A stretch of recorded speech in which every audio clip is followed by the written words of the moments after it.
Welcome back to Mindset of a Goddess TV. Have you ever hit rock bottom, the kind of breaking point that feels like it might swallow you whole?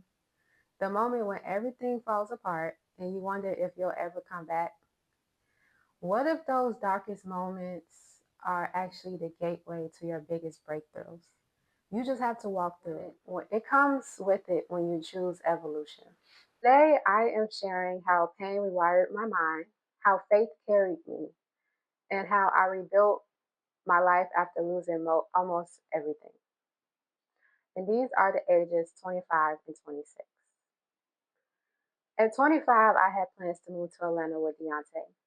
He was my muse. And this is someone that was close to me, connected to my heart when I say him being my muse. Hardworking, encouraging, and someone who helped me believe in myself. While we were together, I worked part time as a salon assistant, making around $8.50 an hour plus tips. At the time, that was enough. And people that's older that watch this, they know that times changed big time. But with the tips, I couldn't complain at all. And plus, I had got a lot of education as well. I even had a paid off car at the time. Rest in peace to her, for real. That was the best car ever, even to this day. But when he passed, everything changed. I needed more cash, more stability, and more independence. Without a real vision, even after finishing hair school or having that real guidance, especially mainly from my parents, I knew I had to create for myself. His encouragement was my foundation. But now it was my time and my turn to step into my own power as an individual. Amazon wasn't my dream job, but it was exactly what I needed for the 4 years I was there. While many complain about the long hours, because I know y'all hear about it, especially if you haven't worked there before, but a lot of people complain about the long hours, standing all day in the routine. I did complain about the overtime because I still feel like that was a bunch of, but that's different. Um, in the routine, I prefer voluntary overtime, not mandatory. I feel like that was ridiculous. But yeah, in the routine, I used that job to grow. I would hear it so often, I don't see how you can do it. I used to hear that all the time. And unknowingly to some, it taught me discipline, emotional regulation, structure, communication, and financial literacy, and how to step up when life felt heavy. And to a lot of people, it was my stepping stone to starting a business full time or just continue because I was doing it before I made it into Amazon. But when before I left Amazon, it definitely taught me how to count and it taught me how to structure my money so that I could be in business full time. But honestly, Amazon gave me more than just a paycheck. Over the 4 years, I gained so many friends, mentors, advice, and associates who left a lasting mark on me. Of course, for 4 years, we was just like a family because I'm like in 4 years we weren't just not doing anything. Of course, it was a lot of talking and bonding. Their kindness, their conversations, and their energy shaped my journey. So, even now, I still think about a few of them and silently wish them well because they were truly good people. And I'm like, it was a lot that I did see before I left Chicago. Of course, they didn't know I was leaving Chicago, but there's still some I seen in passing. And then I had a few that was online before I decided to mass delete everybody. But there were some good ones that I still wish the best or think about every now and then. There were some work associates who stood out, and I don't want to say their full names because I don't want to put them out there, but it's still positive. Two men whose names start with a A and G who showed me kindness and support when they didn't even have to. And I think one of them actually did like me, but he just never had the courage to just fully go for it. And he actually helped me understand the pattern now of how a lot of men will be scared to talk to me or fully go for it. But that's their problem, not mine. But I still wish him the best. He was a really, really good friend. And women managers and associates whose initials are D and C, who weren't necessarily best friends or like my really close friends, but they were real and supportive. And at the time, I mean, I always appreciate realness and support. But them two, they were just very relatable. And of course, one was a Sagittarius and one was an Aries. So I'm like, they tend to relate to me most. And then when they're on their best behavior, I love them. I had a lot of managers that were supportive and helpful too. One manager in particular helped a lot of Black people expand, including me. But he didn't know I was at Amazon with the plan. By the third or fourth year, or really like the third going into the fourth year, I was not planning there to be there for longevity. I was actually planning to use Amazon more so for a stepping stone or just, something that I could financially depend on, even though it was very dependable. But I knew that that wasn't my plan. And I'm still grateful for him regardless. And I'm blessed that he was able to see me what I saw in myself. Because for so long, I've seen a lot in myself that people are just now seeing. But that's because, I mean, even now, I still pick and choose who gets to see what version of me. And it's kind of funny because just seeing some of the feedback and me not speaking to a lot of people anymore, it's kind of like that's why. So I'm like a certain version of me that I let go will also require me to let certain people go as well. Even the drama and challenges taught me lessons. Looking back, and it wasn't even bad drama, obviously, if I stayed there for 4 years. So it was just family work drama. But looking back, I can laugh at it all because every moment shaped me. Now, when I left Amazon, I didn't make a big announcement. No grand posts, no mass texts, no goodbye speech, none of that. I didn't go around saying that I was leaving or I was quitting. Not because I didn't care, but because I had accepted that I move in silence. And that's something I just accepted like within these past years, like I just move in silence. And that's just me. It was nothing personal. It was just all divine timing. I knew what I wanted for myself and always had a feeling when it was time to elevate. Amazon helped me become a woman who could lead herself. So when it was time to go, I left with love, quietly, intentionally, and fully in alignment. I remember telling someone, one the close friend that I had. I remember telling him, I don't think I'm coming back. I didn't fully believe it when I said it, but once I left, I never looked back. Moving out of my parents' house while working at Amazon into my first apartment was a major milestone. For 2 years, I enjoyed the freedom and the responsibility of living on my own. I didn't care what people thought. I didn't care about the side. I didn't care about anything. It was mine, and I took care of it. And that didn't stop a lot of people from coming over either. So it was tough at times. Noisy neighbors, and just irritating neighbors, and just simply wanting more space. But it was where I really remembered who I am and what I was capable of. So I was very proud of myself. I upgraded not just materially, but also personally.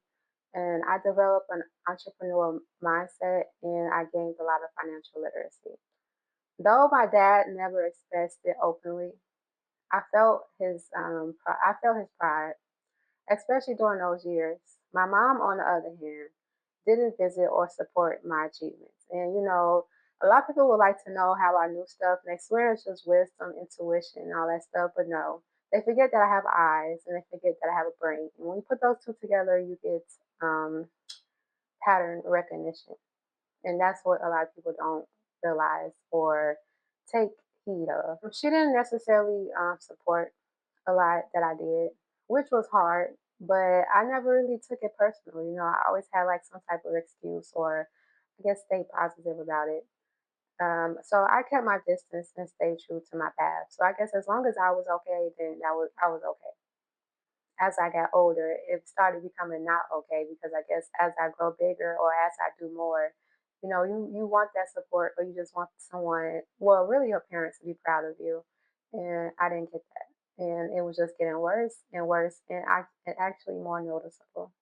At 26, when COVID started, but we were not fully aware as a society, or we weren't fully shut down, I decided to plant the idea of moving back home. Listening more to my mom, and this is like I said, this is before I even noticed, her. Like I did, like I said, I made excuses for her not visiting or coming over because I would still go see them, and I felt like that was enough. Um, maybe I guess maybe a little naive, but at the same time, like I always tell people, it's different with parents. But everybody else, I never cared. Listening to my mom convinced me more than I listened to myself. That turned out to be one of the biggest mistakes. And to this day, I still think about it like, why did I do that? But I also learned a lot, and I did that little time I did get to spend with my dad before he passed. So I still stay positive about it in a way. Leaving my apartment meant losing the independence and the adulthood I cherished. At 26, going on 27, when my lease was up, and I wasn't 27 yet. I was still 26. I honestly don't know why I was under the impression things will feel family like, because I believe that's what I was always desiring. A genuine family, or just a family that had genuine love. And a lot of times when I speak on family or how I felt, I really do be directed towards my parents, not necessarily relatives or outside family. Not because I can care less, but I kind of can care less a little bit. I'm like, people was cool, but like when it comes to my parents, I honored them more than anyone else. But living there, it was more like renting a room in a stranger's house, except I knew the people living there. While living there, I still had to balance both playing the masculine and feminine roles in my life. I observed, I observed how different it was. My dad wasn't as soft or helpful as he had been when I first moved out. They were still hot and cold, stuck in toxic ways. Nothing had changed. That's when I realized listening to my mom was a mistake. The things you do for love, or having a big heart with no boundaries, or these boundaries that you actually stand on. And it was always hard with parents. Others, like I said, I didn't care as much. The lesson here: trust yourself and your intuition. Sometimes, even when people you love advise you differently, your own inner guidance knows best. And I think that just me wanting to be tied to that love or that idea, because it really was just an idea, is what kept me there a little longer, or just kept me like tied into it. And then when it comes to me being independent, like when I say I played the masculine and feminine role, I watch myself like take care of myself. As like lifting up things, buying my own things. If like I said, it was pretty much like being a tenant. And I remember like I used to have friends like they would say they would be like, "Dang, you gotta pay for your own groceries," or certain stuff I would pay for. And I'd be like, "Yeah," but it didn't bother me because independent Aaliyah, as long as she was taken care of, she didn't really care. And I think it was just more so a love thing for me. This was my breaking point, but also the beginning of my breakthrough. I learned that rock bottom doesn't just hurt, it rewires you. The brain changes when you're pushed to the edge. You stop needing outside validation. You stop seeking comfort. You become a vessel, raw, real, and ready for transformation. That's what happened to me. I used isolation, confusion, and pain as a sacred portal. And I didn't realize at the time that's what I was doing. I was not as spiritual. I was spiritual, but not as spiritual, or at least knew the terminology. But it was just me and God. That's really all it was. And I used that to rebuild myself, to reveal the parts of me that were buried under people pleasing, overgiving, and self doubt. And while it hurt, it made me unshakable and come out unstoppable.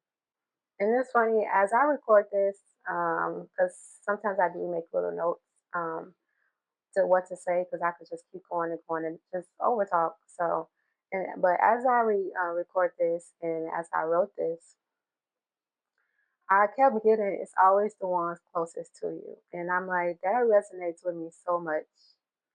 And why did I put myself through so many of those times? I was okay with change, even now, but it's not spoken enough how change for you means releasing people regardless of the love or care you hold for them. I learned the hard way people will sabotage anything good that's not theirs. You have to be careful, be open to differences, or okay with being alone until you find your tribe or people that's for you. Um, many, mainly when you grow up in oppression or families that's been oppressed for too long, is what this really applies to.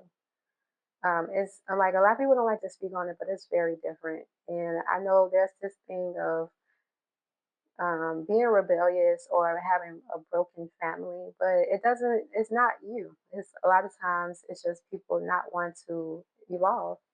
And a lot of times, people's definition of evolve is growing up to be controlling, manipulative, um, and just mean instead of growing up to be better, financially stable, mentally stable. And that's evolving, but not everybody sees it that way or actually goes that way. And a lot of times people feel like it's hard or scary, but they don't even realize, especially as a family, if you do it together or if you work together, it's not as hard or it doesn't become as hard. Looking back, I see now every single hardship was a part of divine's plan. God never abandoned me. He was molding me. No matter what, I still had a vision for myself. Faith kept me afloat. Not the kind of faith that's loud or showy, but quiet, steady faith. A deep trust things will work out. Not a trust that God would magically make things happen, but that's, my own belief. Um, the kind that whispers, keep going, there's more. Because things sometimes life is not happening to you, sometimes it's pushing you to grow. Today, I am not the same woman I was at 25. I'm stronger, a lot more self aware, and more spiritually aligned. And most of all, I trust myself because I've seen multiple times what I can survive. And I love it because instead of seeking validation or seeing what somebody else is doing, I can just look back and see what I did for myself. And a lot of times that's enough. And I believe that's part of evolution. I believe that's part of living and growing.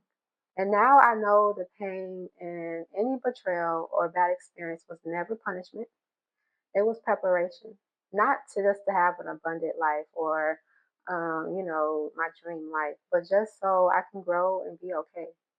As you get older, things change, life change, people change, you change on the inside, and you got to know how to adapt to it. But how do you can either take someone else's advice, which sometimes is okay, but then sometimes they can steer you wrong, or sometimes they can just steer you to the point where you want to commit suicide. So if you go through your own trial and error, make the mistakes, learn the lessons, a lot of times that's enough to help you grow and become great or just become satisfied with life. It helped me build my strength, my mind, and just my life in general. Thank you for viewing my Set of a Goddess TV. I hope my channel helps you. I hope this video helps you. And if this is your first time watching this video, make sure you watch the other videos because they're all meant to help. And I can't wait to finish this series because, well, 30, when I talk about 29, 30, and I'm still 30 now, and I'm excited to talk about it because everything that I've been through at 30 makes me feel like I'm 45 at this point or 50 at this point. So, I can't wait to speak on those. But 30 will be the last episode for the series. So make sure you watch the other videos. Um, I hope the channel helps you. I keep it real with you so that you can heal and so that you can get insight about me and things that I've been through.